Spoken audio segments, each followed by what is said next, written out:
Salut, donc on se retrouve ce matin pour la présentation d'une autre installation photovoltaïque d'une personne qui partage ses informations avec nous et en même temps une présentation de sa chaîne. Donc il s'agit de Christophe qui m'a fait parvenir un email ce matin. Donc moi je m'empresse de partager ça avec vous. Je suis toujours ravi de voir quand les gens partagent leurs informations pour que nous derrière on puisse en bénéficier quoi. Alors Christophe, c'est pas un amateur du partage d'informations. Christophe, c'est la chaîne YouTube Edengard. Alors Edengard, garde, la prononciation, on va essayer de respecter celle que lui va nous donner, peut-être dans une vidéo. J'ai pas tout écouté, j'ai pas vu toute sa chaîne. J'ai vu beaucoup de ses vidéos, bien avant de commencer ma chaîne. Donc, Christophe est un précurseur. Et Christophe, donc, m'a contacté en me donnant toutes les informations sur la philosophie de son installation globale, sur son fonctionnement, et en fournissant deux schémas sur deux volets de son installation photovoltaïque, et à la fois sur la façon dont il chauffe son eau sanitaire.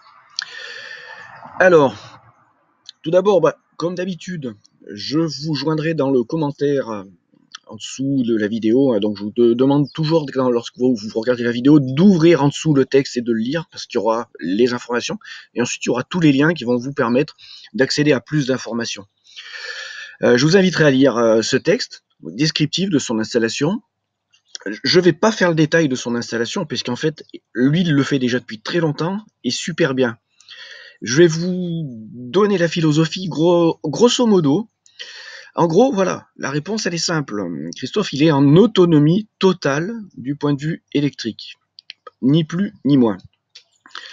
Et il est sur une philosophie où il utilise très peu de puissance en termes de panneaux électriques et énormément de stockage au niveau batterie.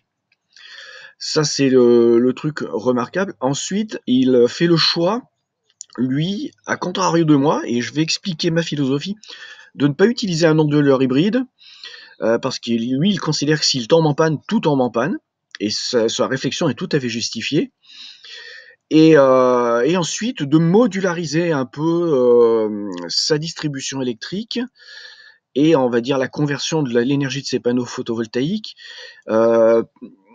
Il va en fait découper ça par fonction et par gamme de tension et d'appareillage directement. Alors, là où j'aurais envie de réagir, moi, c'est je vais déjà expliquer pourquoi moi je fais comme je fais. Et lui, Christophe, lui, explique pourquoi il fait comme il fait. Je fais comme je fais parce qu'en fait, j'aime pas m'emmerder la vie.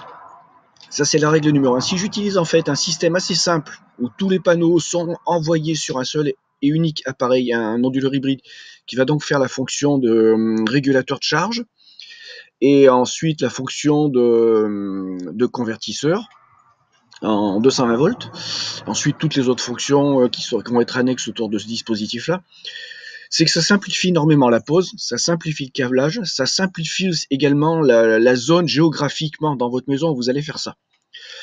Et ensuite, si je fais ce choix-là, c'est que je suis aussi dans une démarche où, vu que je veux pas m'emmerder, je conseille aux gens qui veulent pas s'emmerder mais qui veulent se lancer là-dessus, d'en faire autant.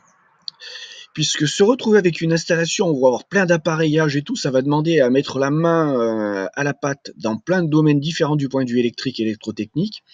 Et moi, ce que je veux en fait, c'est démocratiser l'accès à l'autonomie électrique et à l'utilisation de l'énergie photovoltaïque au travers d'une architecture d'installation qui soit la plus simple possible.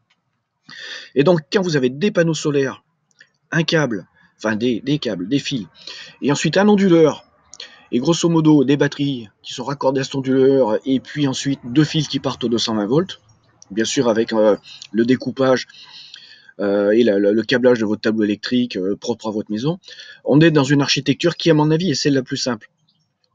Si j'arrivais sur internet en faisant une chaîne, oui voilà, lancez-vous dans le photovoltaïque, vous allez vous faire plaisir et ensuite participer à la conversion énergétique. Si j'arrive avec une installation qui sera imbitable, comme on dit, tout de suite vous allez prendre peur parce que vous allez vous dire mais il va me falloir des années pour comprendre le truc. Et il va me falloir des années pour mettre en place ça. Et puis, il y a le risque de conneries. Donc, en fait, je vais vous décourager. Alors que le but, c'est vraiment, au contraire, de vous dire, non, non, non, les gars, attention, c'est pas si compliqué que ça. Le matériel qui permet de rendre la chose simple est possible. Et en plus, il est pas cher. Alors bon, je suis pas là pour parler de mon installation, on est là pour parler de celle de Christophe. Donc il y a le descriptif, il fait son descriptif, je le joindrai, vous pourrez le lire dans le détail. Là j'ai résumé son installation, mais alors très grossièrement, dans la philosophie, lui il y aura le détail technique. Alors, on va passer sur sa chaîne. Donc je vous disais, Christophe c'est quelqu'un qui est très ancien sur YouTube, en train de partager son expérience, son expertise, ses expérimentations.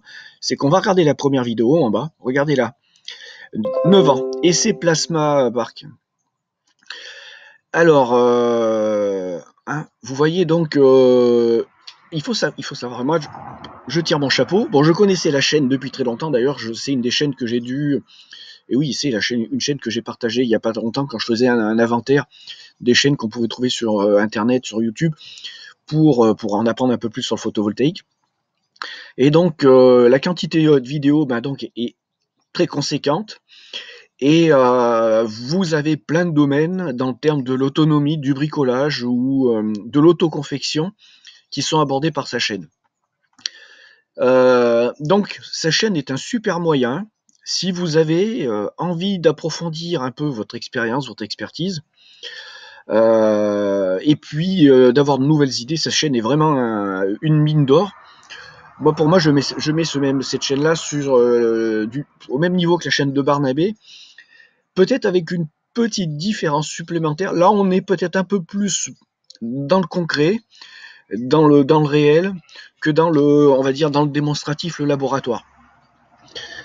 Alors pour moi, voilà quoi, la chaîne de Barnabé et celle-ci, c'est vraiment des mines d'or. Alors on va passer un peu sur son installation, mais je vais pas la décrire, puisqu'on va faire mieux. Vous allez retrouver là, c'est le schéma qu'il m'a fourni directement, donc il a mis réalisé par lui-même. Alors voilà, il a fait une vidéo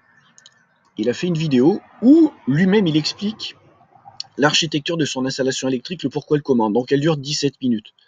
Donc là, je vais pas m'amuser à refaire ce que lui a fait de façon très brillante et très précise, et en y ajoutant sa touche perso, sa philosophie, et en vous expliquant le moindre détail de tout ça. Donc vous aurez le lien, et je vous dis, pour le schéma électrique, l'installation, la philosophie, le fonctionnement, vous avez tout sur cette vidéo. Ensuite, concernant la partie des panneaux solaires, alors ce qu'on aime bien tous, c'est, moi ce que j'aime bien présenter dans la chaîne, c'est des photos vues de loin de l'installation pour que les personnes se disent, tiens voilà, oui, il a mis ça comme ça, à cet endroit-là. Donc si vous voulez avoir ça, là vous avez une vidéo où il vous présente le montage de son installation, c'est super pratique. Si vous êtes dans des conditions où vous pouvez vous permettre de le faire, c'est-à-dire si vous n'êtes pas à 10 mètres de hauteur, et si vous êtes en parfaite sécurité, et que vous sentez les compétences, pour pas vous casser la gueule, pour faire le tout dans les normes et avec sécurité, également pour pas qu'il y ait de fuite et d'infiltration de flotte, cette vidéo vous décortique tout.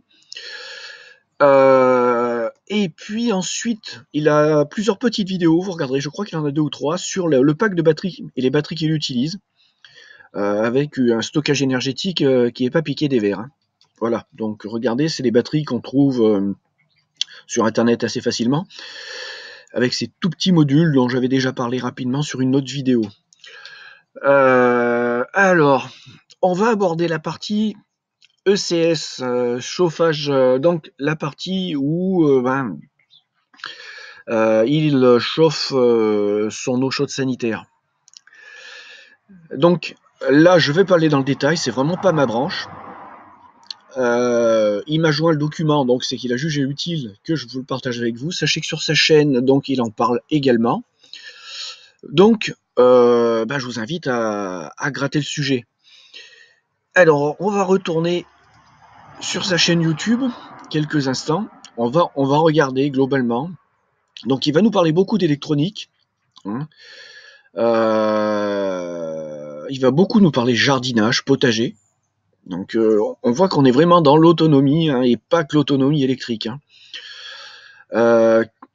Aussi des systèmes, j'avais vu pompe d'arrosage.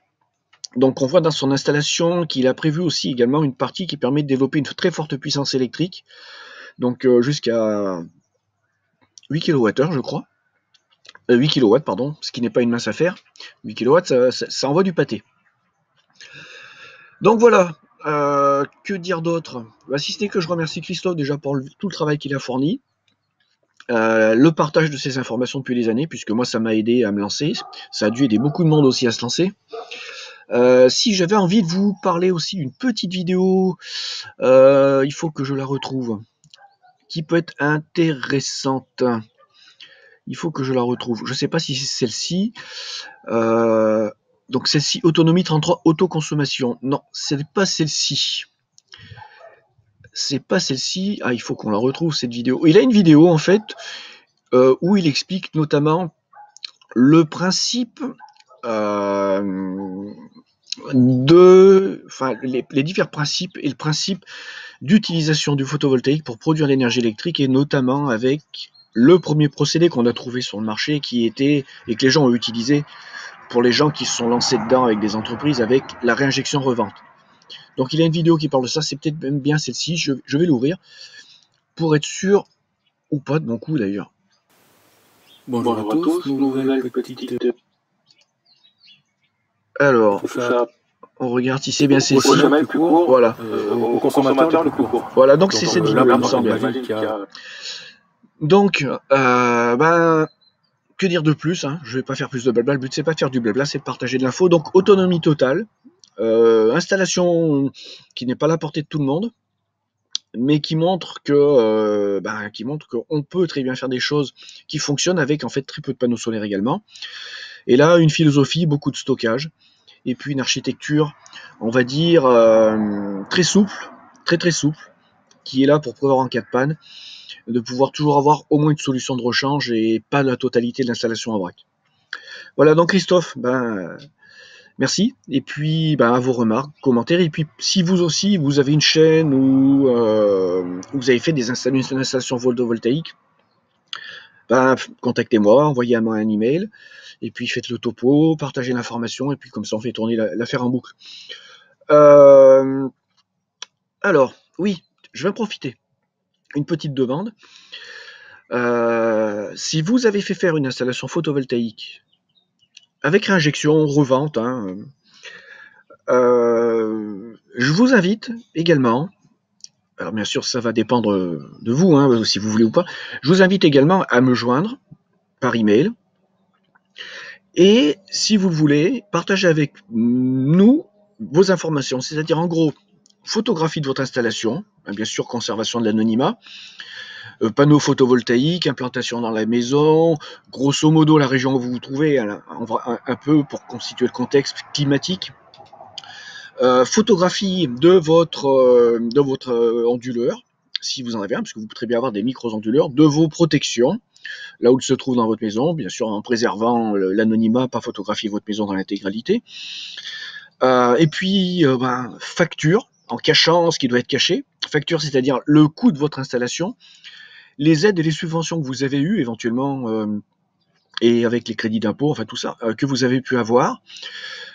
Et puis le bilan de tout ça, c'est-à-dire combien ça vous a rapporté, pas rapporté, vos surprises, bonnes et mauvaises, vos déconvenues, le nom des boîtes qui ont fait ça. Enfin, l'idée aussi, ça serait de pouvoir partager avec tout le monde des expériences d'utilisateurs qui ont fait appel à des boîtes et qui font de la réinjection, de la revente, avec réinjection, revente, autoconsommation, pour que pour que tout le monde puisse accéder à ces informations et se dire tiens, lui il a fait ça, ça fonctionne, ça me rapporte ça, et c'était à telle époque. Sachant bien sûr que si l'installation a été faite il y a une dizaine d'années, le prix de rachat du kilowattheure de cette époque et celui de maintenant est sans commune mesure. Mais voilà, si vous aussi vous avez fait faire des installations, partagez avec moi et puis je partagerai avec les autres.